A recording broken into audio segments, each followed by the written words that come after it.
Hey everybody, how you doing? I hope everybody is doing well tonight. Yes, this is a late night vlog. I haven't done one of these in a while, but my audience, my posse lives here. Okay, they are here. You all are here. And I was thinking, gosh, you know what? I miss my group. I miss my group. And I want to see my group. Hey everybody, see you, you're already here, right? And make sure that I sound well. I want to see my group. Hey everybody, see you, you're already here, right? And not only that, folks, I'm doing this right without echo cancellation. I turned echo cancellation off. All right. You would say, why is that important? Because very recently, well, most of the time, I have a split screen, kind of like this one I'm about to present to you. This one, like that. All right. Sometimes I have a video.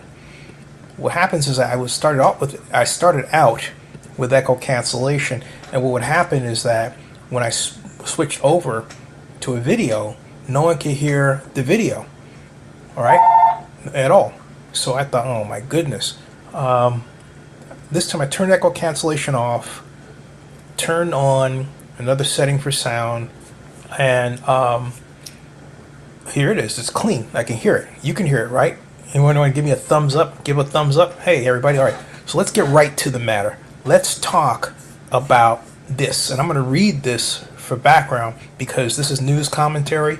And I think this is a thorough accounting of what happened.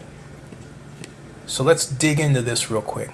All right. An unseemly Ryan Clark RG3 feud goes public and gets personal. This is by Jimmy Trania, who writes, an ugly back and forth between Robert Griffin III and Clark highlights everything everything wrong with social media. He just posted this 12 hours ago. Then he says, first of all, I love a good public fight, says Jimmy, among sports media members. Everyone in this business, and I'm including myself here, has a big ego, and we all think we're much more important than we are.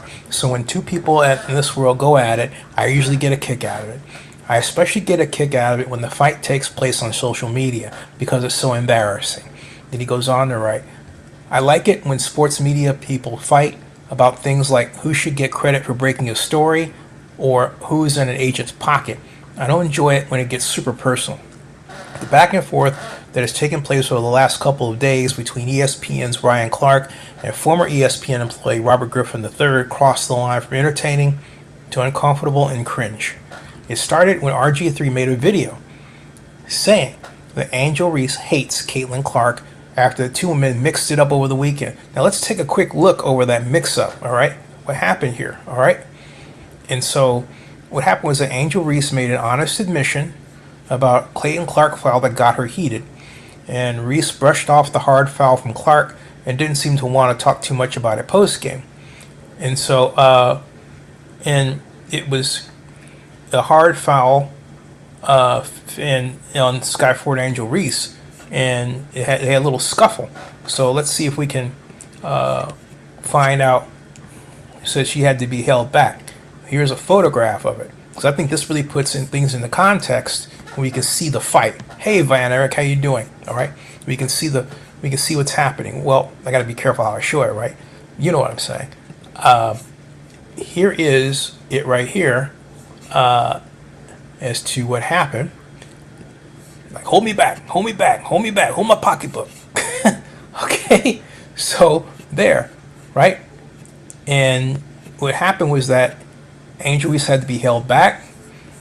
She was going to go after her, and I saw the foul. I thought it was kind of like, I didn't think it was exactly intentional, but part of me thought it was WNBA staged. Anyway, it reads, two of the WNBA's best young stars had to be separated during the second half of Saturday afternoon's season opening contest between the Indiana Fever and the Chicago Sky, following a hard foul from Catlin Clark on a layup that found Angel Reese on the ground. The Sky forward quickly jolted herself up off the floor and went after the Fever guard. She was held back by teammates and a referee as Clark walked away from the scuffle. And here's a look at both the play and the resulting drama. Clark received a flagrant foul on this play. So here we go, folks. Here's here's what happened. I think this is going to shape what we see and what we say, right? Here we go. All right. So here we go. All right. And there. All right. You see that? Let's go back there again. Okay. Let's go back. Let's go back. Let's go back. Okay. Oops. Hold on a second. Get rid of that. Let's try it again. Right here. And here's Clark, and she just reached in, and she fell. And I was wondering if when I first I thought she was acting. Okay, and then she goes after her, and the other girl, well, no, one of her teammates pushed her as if to push her away. That was really it. Okay, that was really it. It was ticky-tack, in my opinion. It was ticky-tack.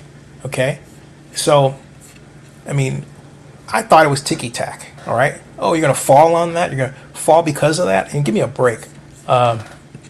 BT says Caitlin Clark is media trained and Reese is not. Caitlin knows how to hide or discuss for Reese and also project it at Zenny62 vlog report. Okay. Now Von Erich says blessings to you, Von Erich. Now here. Let's go back to the focus at hand. All right, and that is. We're not going to remove that, add it to the stage. There, okay? There.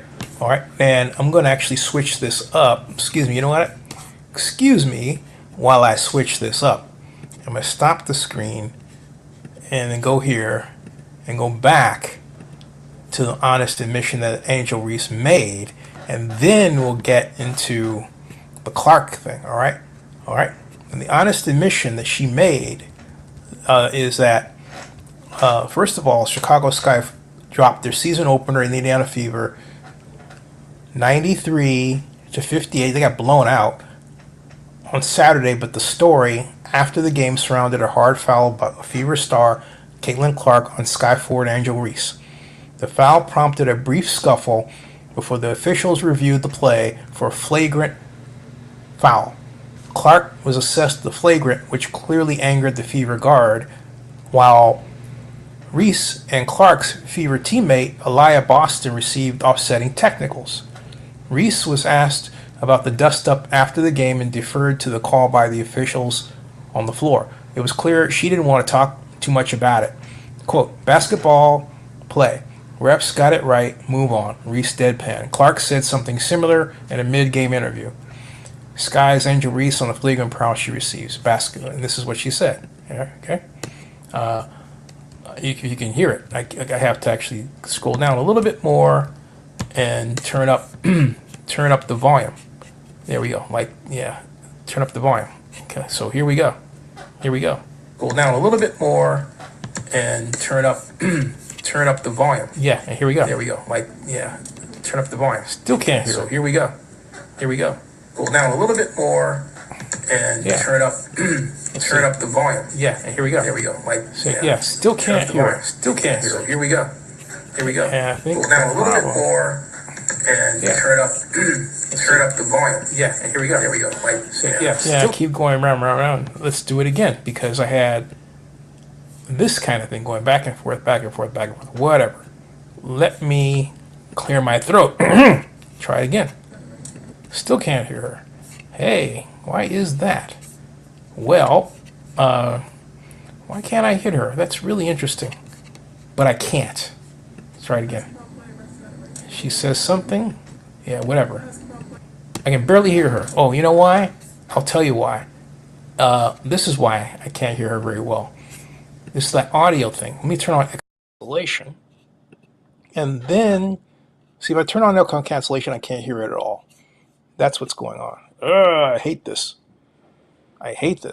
So anyway, let me try something.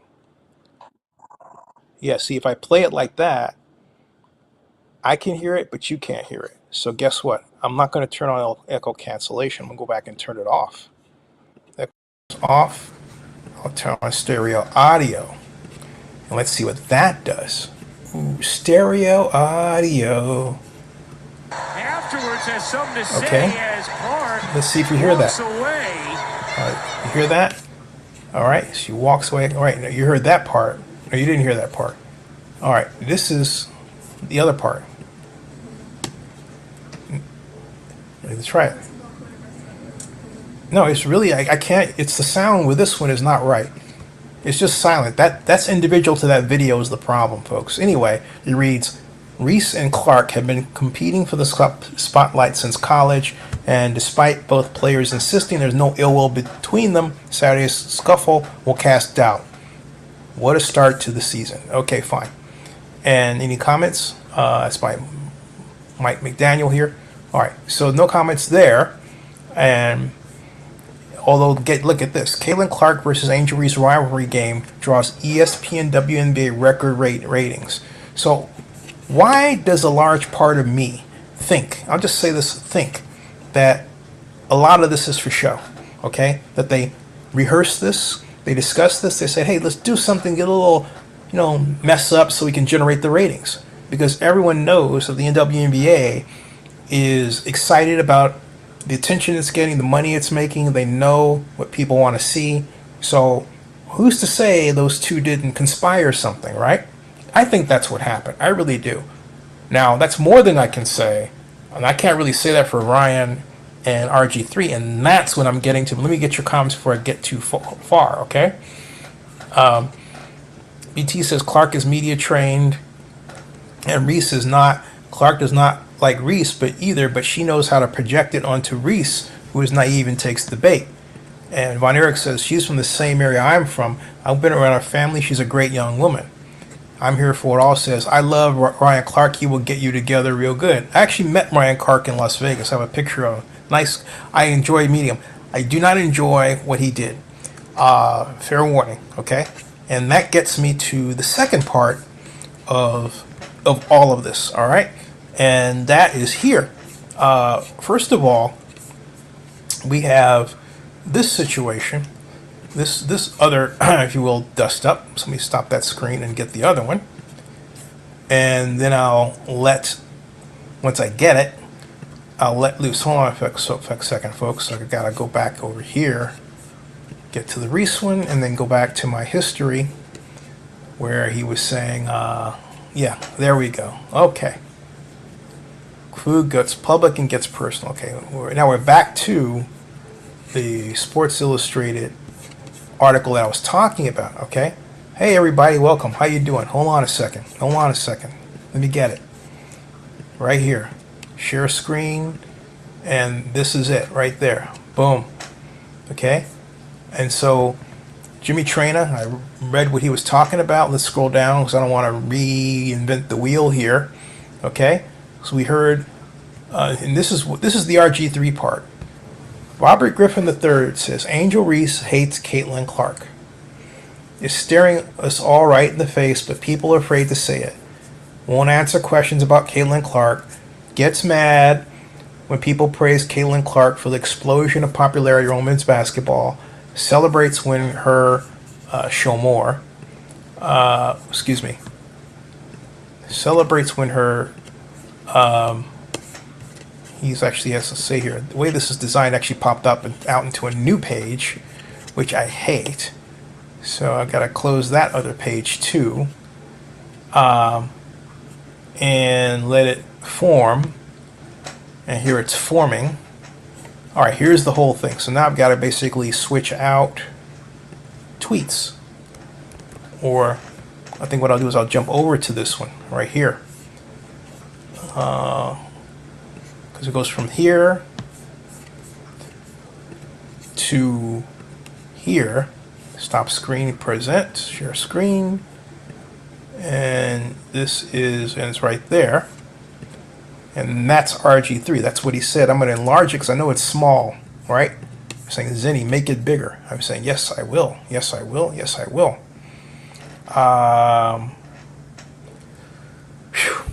Right there. I'm trying to make it bigger there. Okay. View, zoom in. View, zoom in. And one more time, okay? And it reads, in total, this is Robert Griffin III. Angel Reese hates Caitlin Clark. It's staring us all right in the face, but people are afraid to say it.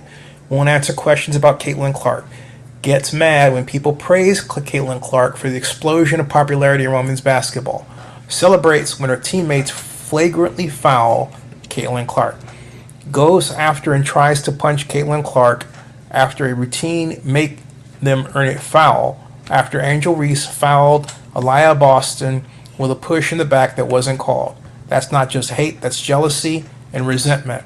Some people get uncomfortable when you say Angel Reese hates or is jealous of Caitlin Clark because of the complex racial history of America and the historical stereotypes of the angry or jealous black woman. I understand that. Angel Reese isn't some jealous black woman. Angel is a NCAA champion and great basketball player. She is a competitor who has shown she doesn't like how Caitlin Clark is crowned, while she's criticized for showing the same confidence and fire her own way. That's not an assumption. That's what Angel Reese has said and shown us all. And yeah, that can turn into hate, jealousy, and resentment. That's what makes this rivalry real to a lot of viewers. Catlin is the most popular athlete in America, and Angel Reese is the Isaiah Thomas to Caitlin Clark's Michael Jordan. That's what will continue to raise the popularity of the WNBA. People care about rivalries. Rivalries aren't built on handshakes, they're forged in fire, fouls, and pride. Angel Reese wants to beat and outshine Caitlin Clark. Angel Reese has said she's the villain. That's sports, that's the game. Angel Reese has beaten Caitlin Clark but never outshined her. Even when Angel won the national title, the First Lady wanted to see her and Caitlin Clark at the White House. Over time, the hate and resentment has built up from all this. You could see it in her overreaction to the routine basketball play foul. I'm just the one not afraid to say it. And that's him saying the version, and it's all the comments are here. All right, and so here's the thing. All right, now that's what happened there. Now we go that, and we go back to the part where we'll stop the screen there. We'll go back to where it got Mr. Ryan Clark triggered. Okay, so there's the page, and here we go down here. All right, and we saw that part. Clark then responded on his podcast by psychoanalyzing Griffin and coming to the conclusion that Griffin can't sympathize with Reese because he's married to a white woman.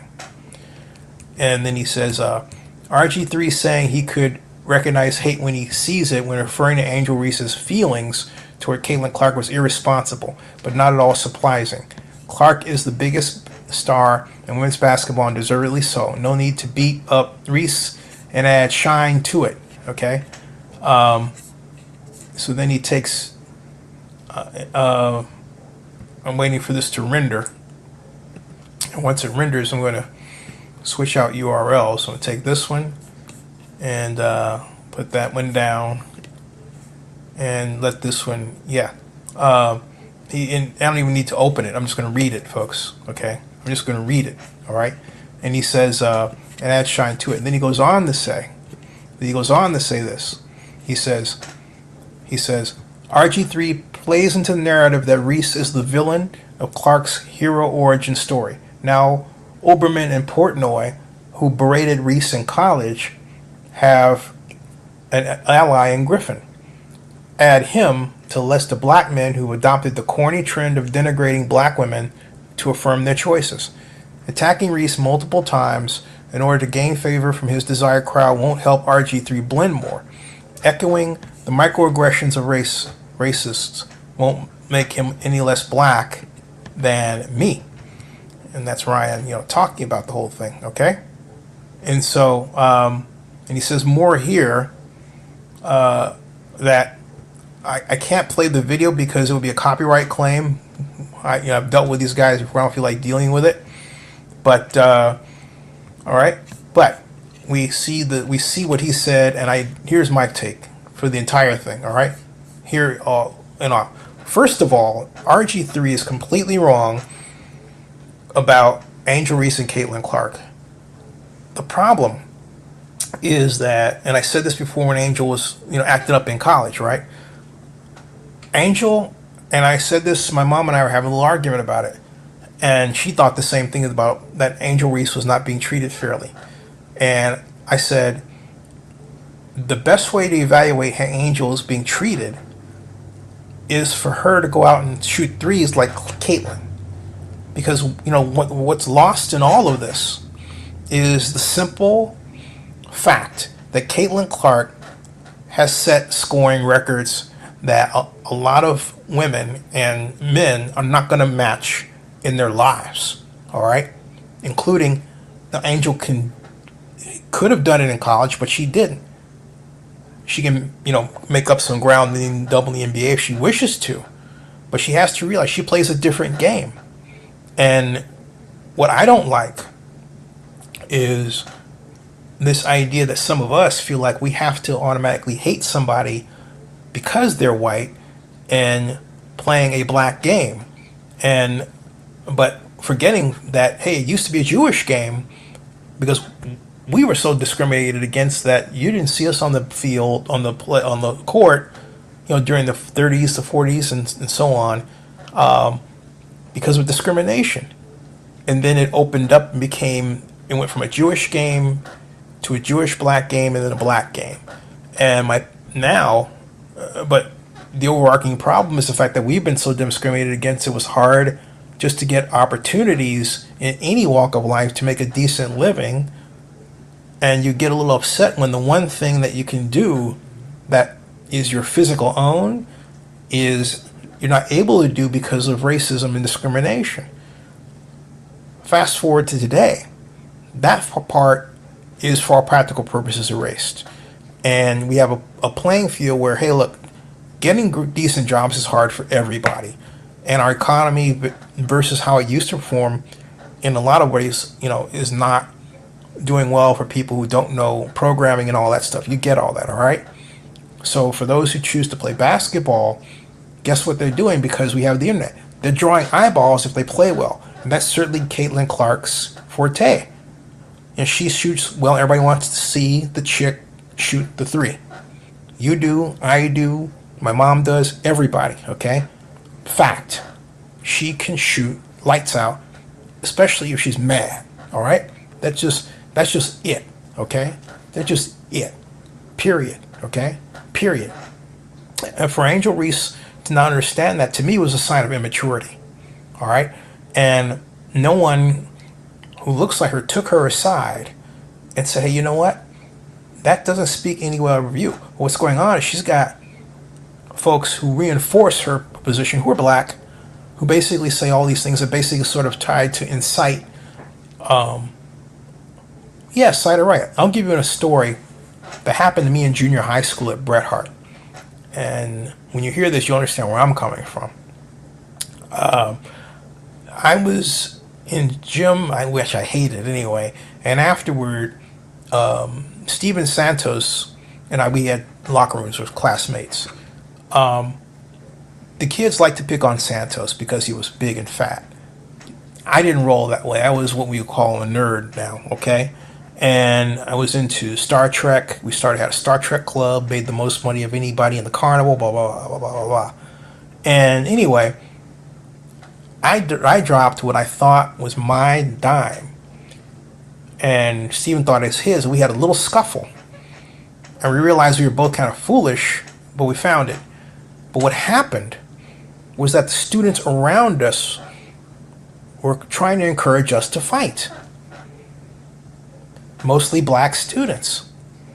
Nobody white was trying to do it. I'm just being real with you, okay? I'm just being real with you. No one at Bret Hart, and Oakland is, if you know Oakland is mixed, okay? But then Oakland had more African Americans among its mix than percentage-wise than anyone else. This was 1975. So anyway, they really pestered Steven to fight me. And neither one of us wanted to fight. We kept saying, "We'll take do you want to fight?" No, we don't. Because we're not geared that way. We were not geared that way. Okay? But then something really horrifying happened. The black kids open-fisted beat up Steven and made him cry.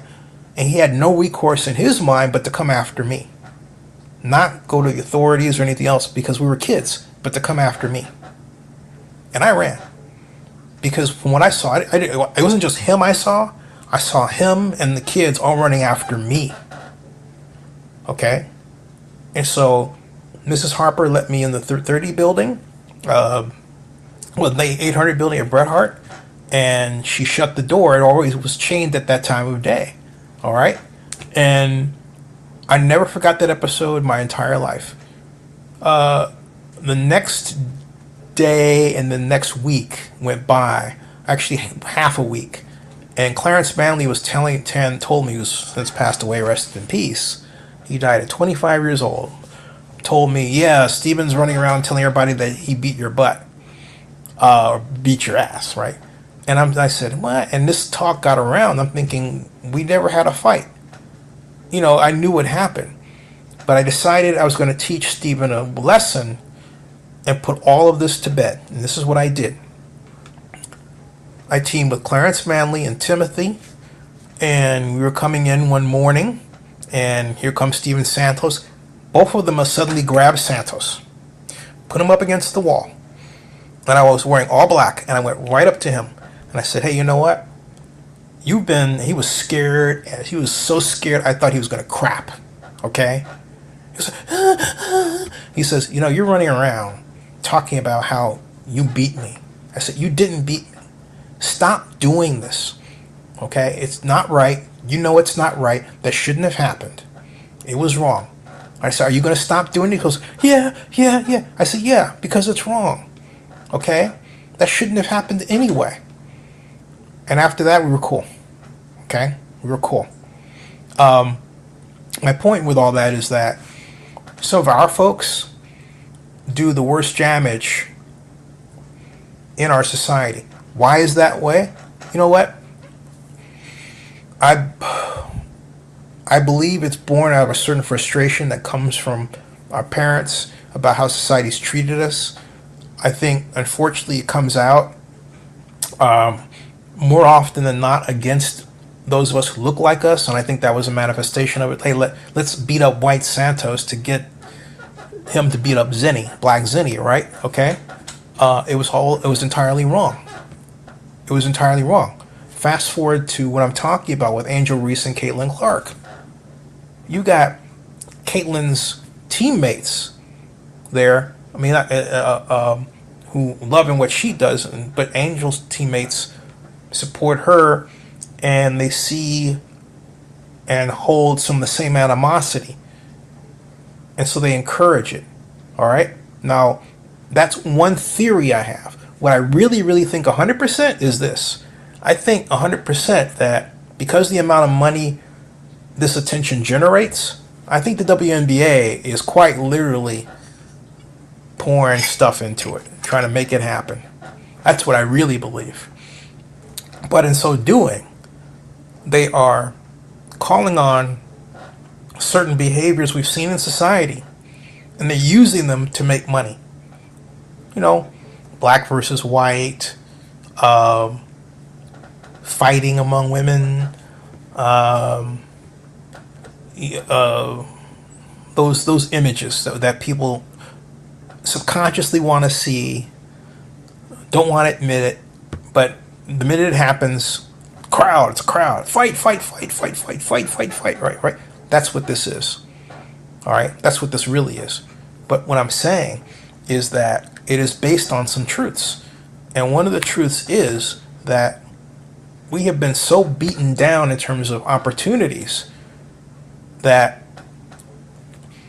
a fib is passed around by those who look like us that we can't make it just because we're black in any society, which means it erases the idea that society has improved. So society could improve, but you're so busy looking for the bad stuff, you know what? You don't see it. And some people live their lives this way, and they never get over it, and they create their own negative situations because of it. And I'm talking about us. What has to be done is, first of all, we have to talk to each other and say, hey, look, you're okay the way you are, and you can make it, and you don't need to think that it's always against you. That has to be pumped in there because I'm telling you the opposite is out there. And for those of you who are white who say you have black friends, you will not have a black friend until you talk to your black friend about race and issues and listen. Listen. Okay? You gotta listen. I think the best thing, for the future of the country, to be honest with you, considering how popular these stars are, is for the WNBA to do something to really get them together. Because I don't think this is healthy. Now, let me get to RG3 and Ryan Clark. Ryan saves his worst skirmishes. And this is the Ryan Clark part, okay? I should write here, Ryan Clark, okay? Ryan saves his worst arguments for other black men. And he does this on a white platform, and that's what I object to. I would have a lot more respect for what Ryan is doing if it was cunning and he had his own web platform and YouTube channel and he was making his money that way, right? But he's doing it on platforms not owned by him. He doesn't have the stock in it. He's not the majority owner. Like, I'm majority owner of Zenny 62 Media, 60% of the stock in Delaware company, right? Okay, and I'm small. My point is, what we have to do is understand what it means to really establish companies, stock, build our own platforms, get other people to build them with us, and partner with folks. In that way, we'll build, okay? But I don't like, and this happens a lot in society, someone black will use a white-owned TV station to get on and they'll blast somebody else black. So what you're seeing in sports is a sad commonality in society. It's not something that should happen. All right? It's not something that should happen at all, and yet it does. We have to get to a point where we own our own media platforms, and then you can engineer your skirmishes, and you can have Catlin Clark as on as a guest, and you can work out your little side deals and all that stuff, right? And make some money from it. But the way they're doing it now, I have zero respect for. It's not right at all. RG3, and this gets me to RG3 now. Robert Griffin III grew up in Nevada. He grew up out west. Ryan Clark, as I understand it, I don't know where Ryan Clark grew up. I have to check that before I say something. Say Ryan Clark, place of birth. Ryan Clark, place of birth. Right here. Ryan Clark's place of birth is, Mario, Louisiana. So he's Southern. All right? He's a Southern brother. It's a big difference between Southern brother. It's thunderstorm out here. Getting some severe thunderstorms. A Southern brother and Robert Griffin III, okay, who was born in Okinawa, Japan. You see that difference? You got one brother who's born in the South, the other who was born in Okinawa, Japan. That's a different kind of brother. And so when Ryan Clark says, well, he's kowtowing to somebody white, Ryan Clark does not understand brothers, even myself, who grew up in that situation. I grew up in Chicago, from 62 to 74, they moved to Oakland. I didn't do well in Chicago. Where I went to school, you had to fight or play basketball to be respected. I didn't want to fight, and I hated basketball at the time. I tried. Why? I wasn't good at it. What happened was, because I wasn't good at it, but I wanted to play, I'm an only child, and you don't want to be among the folks, among the brothers, right? As we say now. We go over to Robinson's backyard. I think AC Green was part of it. Remember AC? You ever heard of AC Green? Grew up in my neighborhood, okay? But they would always call me out because they knew they could shoot on me. So what happened? I got good at playing defense. At one point, really, really good, okay? So But that's what happens when they put you through the fire. But I wasn't interested in being a basketball player. And my mom took me out of there after my bike was stolen twice by a guy. I'll never forget what he looked like. And we came to Oakland, and I remember my first day at Allendale recess. I came out, Allendale Elementary, and looked over here. These kids are playing foursquare. Asian, black, Latino. Look over there. Kids are skipping rope. White, Latino. Over there. Black kids. Basketball. White kids joined them. My teacher, Mr. Noble, joined them. All integrated. And I was right at home. I found my home because I could be smart. I could be a smart black guy and no one was putting me down. In Chicago, I was getting put down all the time. Made fun of. Okay? Jumped by people I went to school with on a Saturday at 2:30 when I was going to get over to get a hamburger. My mom was at work at United Airlines, and I was 11 years old. And my mother came back. I knew all of them.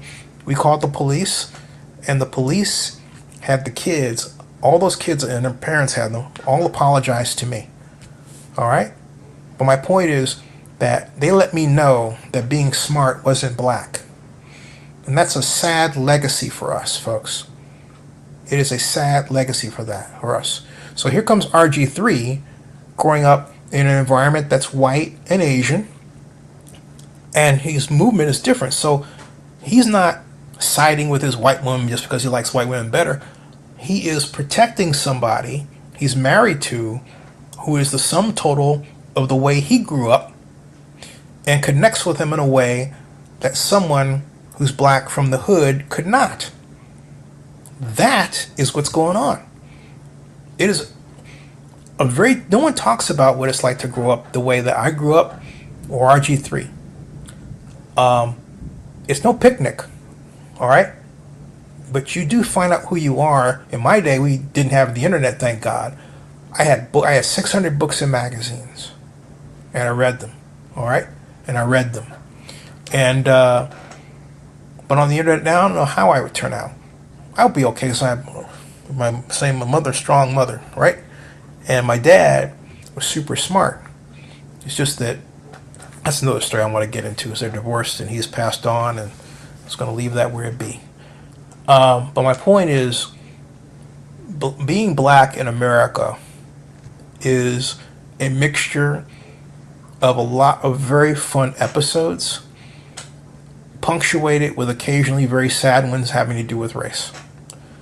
The good news is that, first of all, those numbers of sad episodes are diminishing greatly, and still do. And people are beginning to wake up to one fact. All of us, including you, have some black in you. That's right. There are people you think were black, like Joseph Montenegro, who was on Finding Your Roots with Henry Skip Gates, professor. Came on, I think, a few Saturdays ago. Did his family tree and his whole background, and discovered this guy's 7% black. And he's got a black great grandfather, I think it is, something like that. Really fascinating discussion. Loved it. But you see that more often than not because now technology allows us to really get a good look at backgrounds. And what you realize is that we're really all a lot more alike than we want to admit. And then you discover that back then, people did a lot of lying about their background, who they were married to, everything else. Stuff that you didn't know. And so now it's all coming forward. And my point here is that even with us as black folks, what we think is black isn't. But a lot of us know that there's always somebody back there that's white or light skinned and would pass. And that's something that we admit a lot faster than our white counterparts. And then of course you have Asian, Hispanic, or Latino mixed in, and then we get further down with Jewish and Portuguese and everything, and you realize that, hey, all these folks are married in these different kind of ways. And this Portuguese person might have some black in them. They might have some Latino in them, right? We're a wonderful soup. And so it gets down to the one fact to tell everybody. Remember something. You occupy right now a unique space and time, just like me. That's the one thing that we have. No one can be you. No one can be me. So we're going to see the world differently just by the fact that we are in different places at the same time. That's automatic. That's automatic. All right? That's automatic. What we have to do is try to understand each other. And also have fun. That's what we got to try to do. And I really firmly believe that. Ryan, I wish Ryan would stop doing this thing he does with black men, where he has to attack us all the time. And because I met him at Paris, Las Vegas, and I shook his hand and everything, but he was also a little too quick to be gruff, like assuming that I wanted more from him than other than just to say hello. And it was really unfortunate because I was saying to this couple, actually a white couple, I happened to befriend when I came to town to get some dinner because I brought my mom to Vegas with me. And I said to them, I just went admiring, but he was, and I told Ryan, hey, this couple wants to meet you and all that stuff. But it was like pulling teeth with him, I thought, why does he have to be that way? Why does he have to be mean like that? It bothered me. It really did. To have a black man not look at me as a friend, but look at me as a threat. That's how he treated me. All right, that's how Ryan Clark treated me. But he did take a picture with me. Okay, so and I think about that, and I can't. It just that comes back to me all the time. I also interviewed Robert Griffin III, and I interviewed his dad. If you on Zenny62 here, if you type Robert Griffin III here, you'll see you'll see a few videos from when he was drafted. I interviewed his dad, who was a wartime hero, as far as I'm concerned. Great stories, great man. But his son grew up in a different way, and people have to understand that. And you have to understand, again, folks like me and Robert Griffin, who didn't grow up in the Southern way. And Ryan ought to know better. He ought to have more appreciation for the different walks of life we take as black folks. Okay?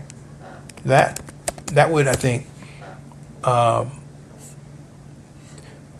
would be a lot better. I think it would be a lot better if he did that. Okay, I really do, because that's the way he is very disappointing, and there's something back there that's just not healthy. But that did not stop him from taking a picture with me, and here's what that picture looks like, folks, right here. I just found it. I'll stop that screen. Share this screen right here. Oops, excuse me. Here it is. And that's it, folks. There it is. Okay? There it is. Scroll down. There we are. Okay? This was at Paris, Las Vegas, all right? And that was when I was there for the Super Bowl. All right? Super Bowl. And that was a lot of fun. It was a lot of fun. You see I was on my cane and everything. All right? So, there we go. All right? So, Kevin says, didn't RG3 play ball in Texas? Well, he played ball in Nevada. You're talking about football, Nevada. Yeah. So anyway, Texas and then Nevada. He transferred. but he also was born in Okinawa. Okay, all right. So anyway, that's my take. My take is basically, you know what? What Clark and Reese did was really, I thought, theater.